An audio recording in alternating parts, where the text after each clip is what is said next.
Desi dan kali ini kita akan membahas tentang kampanye serta propaganda dalam komunikasi persuasif. Pembahasan kali ini akan melihat bagaimana kampanye dan propaganda dalam framework teori komunikasi persuasif. Ada 3 hal yang akan kita bahas hari ini. Yang pertama mengenai pengertian dasar dari kampanye dan juga propaganda. Kemudian yang kedua, kita akan melihat studi kasus dan contoh-contoh kampanye serta propaganda baik dalam sejarah maupun dalam contemporary era ya atau era sekarang ini. Dan yang ketiga, kita akan membahas tentang aplikasinya dalam komunikasi persuasif. Kita lihat video berikut ini. Baik, kita akan mulai dengan yang pertama yakni definisi dari kampanye. Kita lihat di sebelah kanan ada gambar Bapak Prabowo Subianto sedang bertemu dengan para penggemarnya, para calon pemilihnya dalam suatu kampanye di sepertinya daerah Sumatera ya, kalau dilihat dari rumahnya.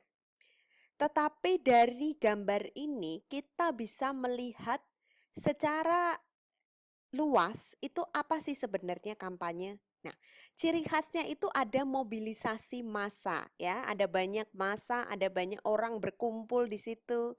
Kemudian mereka memiliki keinginan untuk mendengarkan informasi. Nah, dalam kasus ini informasinya mengenai pidato Bapak Prabowo, ya kan? Jadi definisi dari kampanye sendiri kalau kita bisa bilang itu merupakan aktivitas komunikasi, ya, karena ada komunikator dan komunikan menyampaikan pesan dengan suatu channel, dengan suatu media. Nah, tetapi bedanya kampanye ini terencana. Jadi dia punya struktur dan dia punya rangkaian. Jadi dia tidak melakukan sekali saja ya komunikasinya, tetapi berkali-kali dan kadang-kadang dengan berbagai macam cara.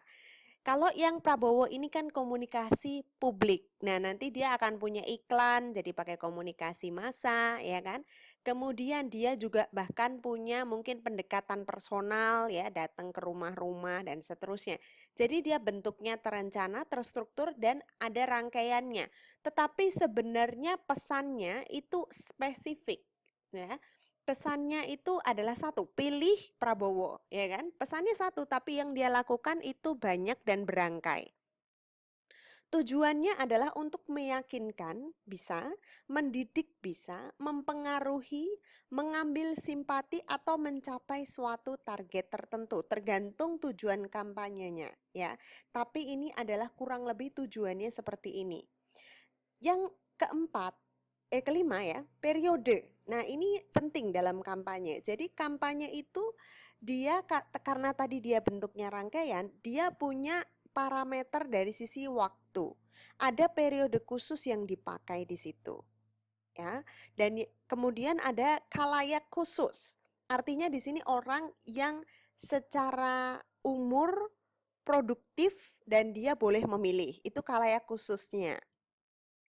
Ya, kalau misalnya ada kampanye untuk anak-anak, maka khalayak khususnya adalah anak-anak. Untuk perempuan, maka ada perempuan ya. Jadi ada khalayak khusus di sini. Meskipun terlihat seperti mass communication ya, yang dilakukan oleh Prabowo, artinya semuanya masif yang dia cari itu orangnya banyak dengan berbagai demografis, tapi pasti ada khalayak khusus yang menjadi ciri khas, mungkin bukan dari demografis tapi ideologi bisa. Atau orang-orang yang punya harapan khusus sehingga dia menjadi khalayak itu. Dan yang terakhir adalah dia menggunakan media atau medium, baik online, elektronik, cetak maupun luar ruang itu dipakai karena dia bentuknya rangkaian, jadi dia bisa menggunakan berbagai tools kampanye ini. Nah, berikutnya adalah ciri khas kampanye. Nah, ini kita lihat di gambar di atas. Itu ada 2 orang dengan jarak masing-masing 2 meter, lalu di tengahnya ada virus COVID-19 ya. Nah, ini sebenarnya ada salah satu gambar yang dipakai untuk kampanye pemahaman atau awareness tentang COVID-19 ya, untuk orang menjaga jarak ya, physical distancing. Ini adalah salah satu ciri khas dari kampanye sosial. Ya, Kita bicara dari ciri kampanye ini ada banyak, karena ada banyak jenisnya. Jadi ada kampanye sosial, itu kampanye yang memang dia tidak profit oriented, tetapi bertujuan untuk adanya social transformation, perubahan sosial. Nah, kemudian ada kampanye bisik. Kampanye bisik ini cenderung seperti dia membicarakan orang lain. Jadi mungkin seperti word of mouth, tapi word of mouth-nya itu bentuknya rangkaian. Jadi dia berusaha punya analisis terhadap suatu network, di mana network itu bekerja dalam word of mouth, lalu kemudian dia lakukan kampanye-kampanye di situ gitu. Cenderung mungkin kita kalau hal yang negatif adalah seseorang yang ingin menggosipkan tentang Pak Camat supaya tidak terpilih lagi. Nah, itu ada kampanye bisik yang akhirnya mereka melakukan kampanye yang sifatnya underground gitu ya, tapi lebih ke word of mouth. Jadi kayak gosip gitu. Kemudian ada kampanye promosi, ini sifatnya commercial. Jadi misalnya iklan itu kan tidak disampaikan hanya satu kali. Ada memang iklan yang cuma satu kali untuk brand awareness, tapi banyak sekali, lebih banyak iklan yang sifatnya itu adalah rangkaian. Jadi dia brand awareness itu dia akan pakai iklan yang ini selama kurun waktu sekian, kemudian untuk memperkuat brandnya dia akan pakai sekian waktu dan seterusnya. Jadi ada kampanye promosi komersial bentuknya. Lalu yang terakhir, ini yang paling sering kita dengar, kampanye politik. Kampanye politik itu tentang individu, tentang kandidat, tentang satu ideologi politik, tentang partai politik, dan ada suatu waktunya. Nah, berdasarkan jenisnya ada juga kampanye yang dilihat dari sisi orientasi. Ya, ini hampir sama dengan 4 yang atas, itu product oriented, ya, artinya dia mempromosikan produk-produk, ya. Kemudian candidate oriented atau person oriented itu bisa di kampanye politik. Kemudian bisa juga kampanye bisik ya, karena yang diserang adalah ad hominem atau individunya. Yang terakhir adalah, ini nggak kelihatan, kepotong dengan frame-nya ini, itu ada orientasi ideologi ya, atau orientasi caust. Jadi seperti yang saya sebutkan tadi dalam kampanyenya Prabowo, mungkin orangnya beda-beda, tetapi ada satu ideologi yang sama yang mereka pegang yang sepertinya ingin diperjuangkan dengan sosok seorang Prabowo. Begitu juga dengan Jokowi ya, ada ideologi tertentu yang mau dipertahankan dan narasinya misalnya narasi kebinekaan. Sehingga mereka melihat ada narasi kebinekaan yang sangat kuat dalam sosok seorang Jokowi. Nah, itu sebenarnya orientasinya adalah ideologi. Terakhir adalah dilihat dari sisi proses. Ya, jenis kampanye dari sisi proses. Itu ada awareness, attitude atau opinion, dan yang terakhir adalah behavior.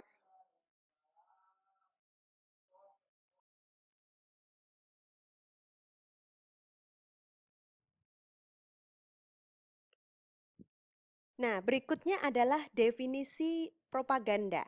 Apa itu propaganda? Nah, propaganda ini ada beberapa unsur yang sifatnya bisa kita lihat pembedanya dengan kampanye ya. Yang pertama itu usahanya disengaja.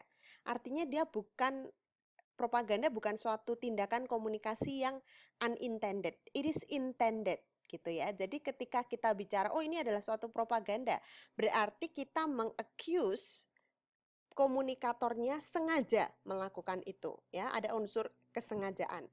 Yang kedua dilakukan oleh kelompok ya, tidak mungkin propaganda itu dilakukan oleh individu, pasti dilakukan oleh kelompok. Karena kekuatan dari propaganda ini sangat besar dan biasanya sangat terstruktur. Itu tadi kita bicara kampanye sama ya, sangat terstruktur juga. Kemudian dia menggunakan instrumen-instrumen komunikasi ya. Yang keempat, dia punya situasi tertentu ya yang ingin dia sampaikan atau yang ingin dia tuju. Kelima adalah dia tujuannya ingin membujuk sasaran agar sesuai dengan keinginan propagandis. Nah, ini yang terakhir ini agak mungkin sedikit pembeda dengan kampanye dan mungkin komunikasi persuasif secara general. Itu adalah informasinya bisa benar, bisa salah. Bisa terjadi modifikasi pesan dan manipulasi pesan. Jadi it is not so important whether it is truth or not. What's important is they reach the goal. Itu propaganda. Kemudian konsisten pesannya, dan terus-menerus dilakukan. Oke?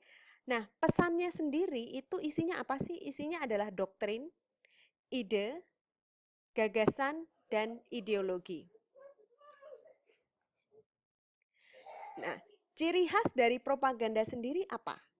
Ya, ciri khasnya ada 4 ya, ciri khas propaganda. Dan ini akan bisa kita lihat nanti pembedanya ya. Yang pertama ada yang disebut white propaganda. White propaganda itu propaganda yang masih bisa dipertanggungjawabkan.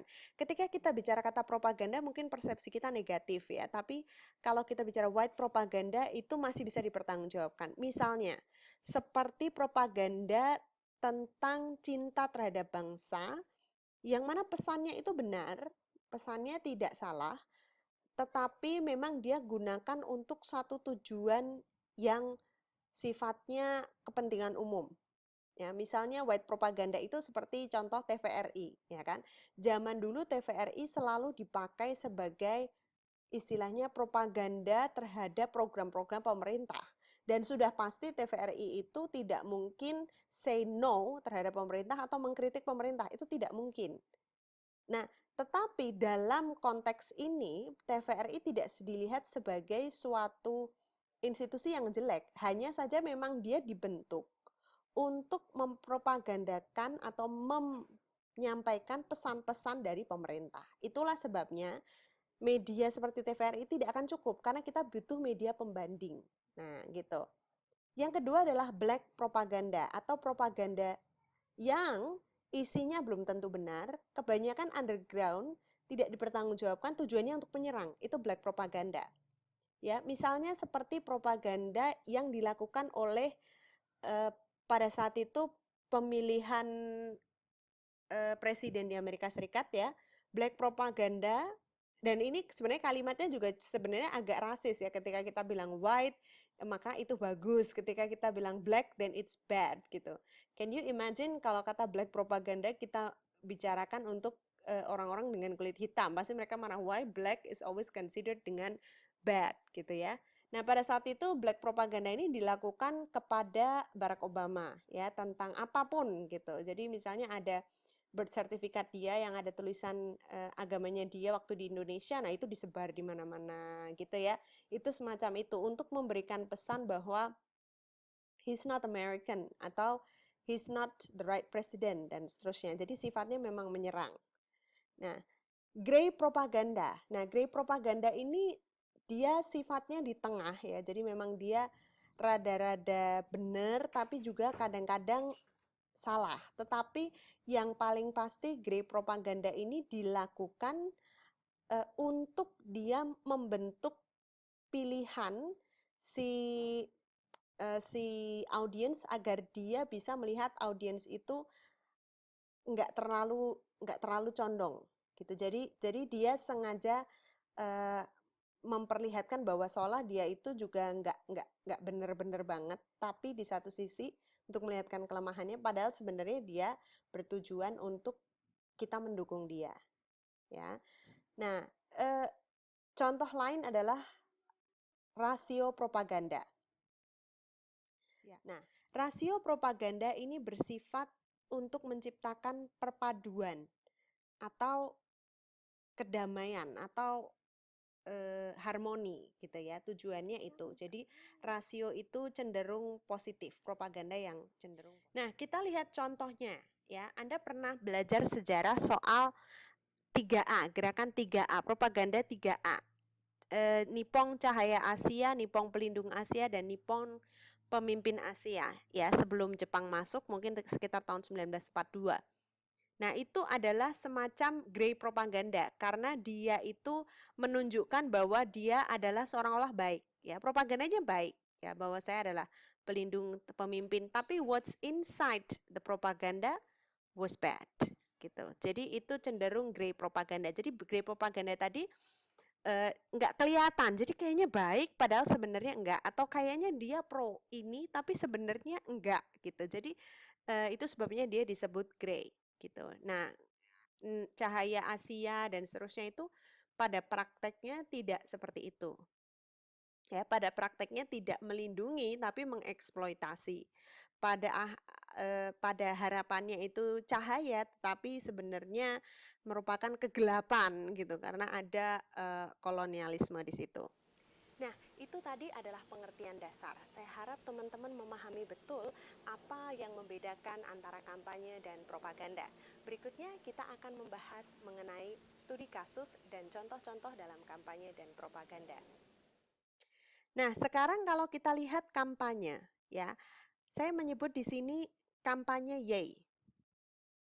Oke, kita masuk apa itu kampanye Yay atau kampanye yang bisa dibilang bagus ya. Yang pertama dia targeted atau dia sudah punya specific audience ya. Yang kedua fokus, pesannya fokus.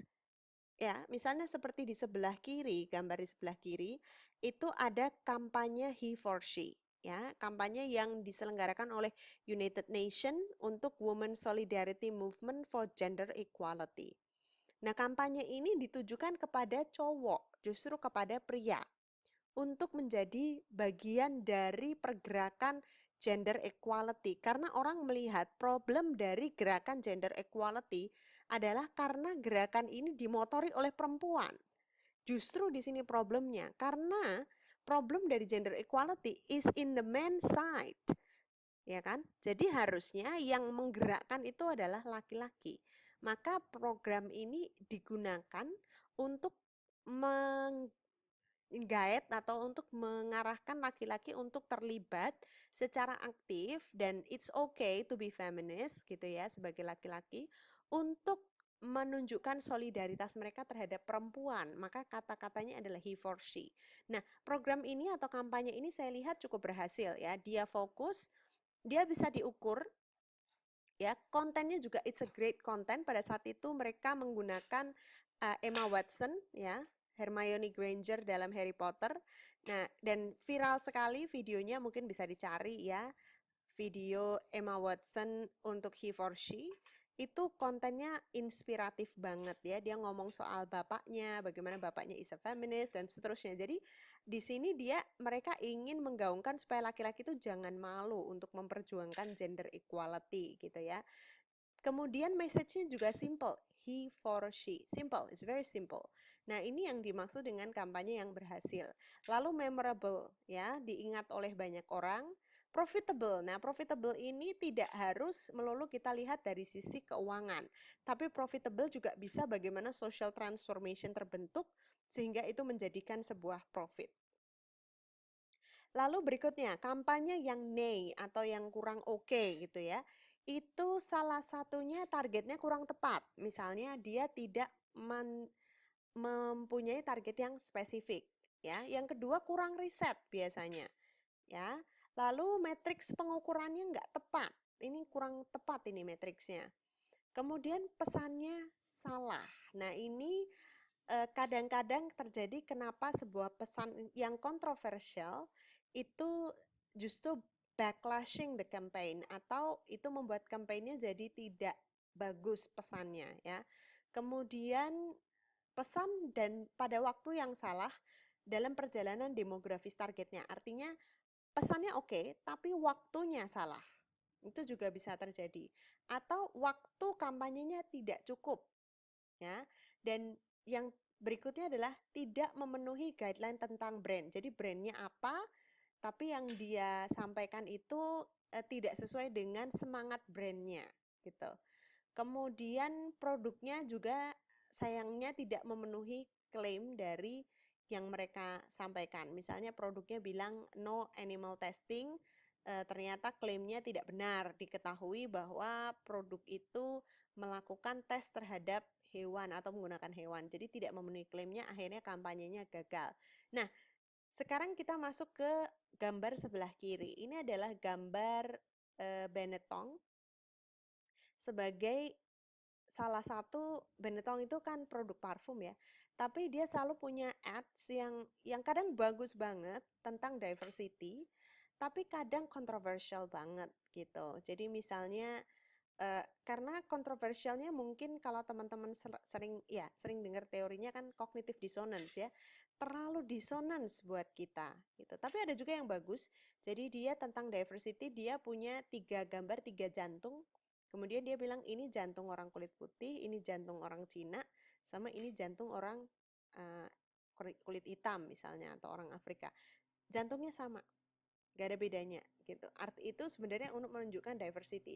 Tapi sebenarnya ada banyak yang lain yang kurang tepat. Misalnya ada dia membuat iklan-iklan public figure yang bermusuhan itu berciuman. Ya, misalnya ada Barack Obama, waktu itu saya lihat dia diedit sehingga dia ciuman dengan siapa gitu. Lalu ada suster ciuman dengan Romo gitu ya. Nah, semacam itu. Jadi itu terlalu kontroversial dan itu terlalu pesannya it's wrong gitu loh. Pesannya salah. Dia mau kontroversial tapi salah aja gitu. Sehingga akhirnya tidak membuat orang menjadi simpati terhadap campaign diversity-nya dia. Oke, saya nangkep tentang diversity-nya, but I don't like it gitu. Sehingga akhirnya itu tidak membawa pada produk benefit gitu ya. Nah, propaganda sendiri. Dalam sejarah, propaganda itu ada tujuan atau usaha untuk menggerakkan massa untuk suatu pemikiran dan sikap secara terus-menerus, on and on. Anda mungkin pernah dengar G30 SPKI ya. Kita mungkin zaman saya ya. Saya SD mungkin dari SD sampai SMP mungkin sekitar itu ya, atau sampai SMA bahkan, saya berpikir bahwa PKI itu salah atau PKI itu berdosa, PKI itu pokoknya jelek lah gitu ya. Tapi sekarang narasinya berubah. Narasinya adalah PKI itu korban. Benar gak? Nah, siapa yang berpropaganda di sini? Ya, kita lihat propaganda pertama dari sisi Soeharto. Kita didogma terus bahwa PKI itu jelek, ya kan? PKI itu dia sudah menumpas orang-orang atau jenderal-jenderal terbesar di Indonesia gitu ya. Sehingga begini-begini akhirnya kita berpikir PKI itu terlarang dan seterusnya. Sampai sekarang masih terlarang. Ya, itu propaganda. Tetapi kita tidak tahu sebenarnya apakah betul itu yang terjadi karena itu hanya one-sided information. Kita hanya tahu informasi soal PKI itu jelek dari siapa? Dari Soeharto, ya. Tapi kita tidak tahu dari sisi PKI yang dibunuh banyak sekali oleh Soeharto juga pada saat itu. How is the story in their side? We don't know. Adolf Hitler menyebutkan ya, The Art of Lying, dia sebut, if you lie consistently, it becomes truth. Jadi seolah-olah kita menjadikan PKI itu jelek, itu truth-nya seperti itu. Padahal mungkin belum tentu, bisa jadi PKI di sini juga adalah korban. Tapi apakah kita berani bilang seperti ini secara frontal kepada masyarakat? Kan enggak. Nah, karena ini adalah nilai yang sudah menyebar luas di Indonesia. Ya, termasuk dalam kasus Timor Leste. Berbagai macam propaganda disebutkan bahwa Timor Leste itu menyatu dengan Indonesia, berintegrasi. Ya, kalimatnya kan positif sekali, berintegrasi. But we don't know dalam propaganda itu di belakangnya Timor Leste itu ada genosida 1976. Ya, ada, dan PBB tahu sekali genosida itu terjadi. Tapi karena di backup Amerika Serikat, akhirnya Timor Leste tidak kedengeran terjadi genosida itu ya, tidak mendapat perhatian publik dunia pada saat itu. Nah, ini juga propaganda yang kita tidak tahu. Propagandanya adalah mereka berintegrasi, but we don't know how they integrate with us gitu. Ya, it's too painful sehingga mereka kadang-kadang ada yang ngomong orang Timor Leste lebih terima mereka miskin daripada mereka kembali pada Indonesia yang pada saat itu disebut-sebut punya sejarah yang sangat kelam di Timor Leste. Nah, ini salah satu bentuk propaganda. Kita masih belum tahu ini yang menang, yang benar yang mana nih, gitu. Kadang-kadang seperti itu, karena saking kuatnya informasi yang kita dapat terus-menerus dari propaganda narasi yang pertama. Oke, saya harap teman-teman paham tentang contoh-contoh kasus tadi. Nah, sekarang kita akan lihat apa sih aplikasi kampanye dan propaganda dalam mata kuliah komunikasi persuasif. Nah, berikutnya yang akan kita pelajari adalah kampanye things to think about dalam komunikasi persuasif. Yang pertama adalah campaign itu selalu ada yang disebut argumentasi. Meskipun itu kampanye iklan, ya pasti ada argumen di situ. Nah, itu adalah kampanye yang bagus atau kampanye yang sesuai dengan komunikasi persuasif. Itu tetap ada argumentasinya. Mungkin argumentasinya tidak di pesannya secara langsung, tetapi di belakangnya ketika orang membuat pesan itu mereka ada proses argumentasi dulu. Kemudian ada slogan. Nah, berikutnya ada pendekatan emosional. Saya menggunakan contoh di sebelah kiri itu adalah Dove. Dove itu adalah salah satu produk yang waktu itu mengkampanyekan the real beauty. Dan dia menggunakan perempuan-perempuan non-artis, biasa-biasa aja gitu ya, nggak super cantik banget, tapi juga nggak super jelek banget. Tapi yang paling penting, they are diverse. Ada perempuan berkulit putih, bermata sipit, berambut panjang lurus. Ada perempuan ya yang pakai kacamata pendek dan rambutnya pendek juga. Ada perempuan yang cenderung feminim tapi rambutnya pendek. Ada perempuan yang pakai agak tomboy gitu ya, pakai rambutnya putih semua, tapi funky gitu ya, pakai kacamata. Kulitnya juga nggak putih-putih amat. Ada satu perempuan juga yang kulitnya agak kecoklatan, rambutnya panjang, manis, feminim penampilannya. Dan ada perempuan berambut ikal yang sangat tebal dan kulitnya hitam, tapi dia juga sangat manis, bajunya oke, fashionable juga. Nah, di sini sebenarnya dia bikin campaign soal the real beauty. Ada argumen di situ ketika mereka mau membuat campaign ini bahwa our beauty has been unified and homogenized. Kecantikan sudah dihomogenisasi sehingga mereka kemudian berargumentasi kenapa kita nggak bikin Dove sebagai sebuah produk yang embracing all type of beauty gitu. Nah, ada argumentasi di situ dan ada pendekatan emosional ya, mereka semua giving testimonials. Ya, ada sistematis juga. Ya, ada proses di mana campaign itu direncanakan dalam jangka waktu yang cukup lama. Ada teorinya. Ya, mereka paham soal teori base ini, pendekatannya apa. Kemudian ada pemahaman psikologi pasar. Ya, apa pasarnya sekarang ini? Ya, kemungkinan yang mereka target adalah perempuan-perempuan yang ada di sini, ya, yang mereka tidak terwakili oleh kecantikan-kecantikan yang sudah distandarkan oleh media, kurus, putih, rambut panjang. Nah, kemudian ada juga analisis, ya, ada proses analisis, lalu ada proses pembuatan pesan atau konten ini, ya, jadi mereka membuat pesan-pesan yang sesuai dengan the real beauty dari Dove. Lalu yang terakhir ada inovasi nilai bagi audiens. Pada saat itu belum ada yang embracing all beauty gitu. Jadi dia inovasinya di situ dan dia tidak menggunakan artis ya untuk endorser. Dia menggunakan perempuan-perempuan biasa, the regular women. Adopsi inovasi, ada inovasi-inovasi yang dia sampaikan di situ berupa standar kecantikan yang baru gitu. Dan terakhir adalah ada motivasi sosial di situ untuk menginspirasi semua perempuan agar menerima diri mereka apa adanya. Nah, I think this campaign is really good. And ini adalah beberapa hal yang sesuai dengan komunikasi persuasif dan bagaimana campaign itu bisa sukses. Bagaimana dengan propaganda? Nah, mungkin kalian bertanya-tanya apa sih beda propaganda sama persuasi gitu. Katanya kalau persuasi nggak boleh manipulasi. Nah, betul. Propaganda at some parts itu menjadi bagian dari komunikasi persuasi. Tetapi banyak perdebatan yang mengatakan no, propaganda adalah a different story. It's a different extreme of persuasion gitu ya. Kenapa? Karena persuasi, komunikasi persuasi itu boleh ada interaksi dan boleh ada pemikiran kritis. Kalau perlu, komunikasi persuasi adalah the one who ignite critical thinking gitu. Kalau perlu, kita memberikan komunikasi persuasi untuk bisa menciptakan pemikiran kritis gitu. Kebalik kan, kalau propaganda you cannot be critical kepada propagandis, nggak boleh gitu. Karena memang sifatnya dia cenderung untuk dogmatis gitu ya. Kemudian kalau persuasi itu mutual benefits ya.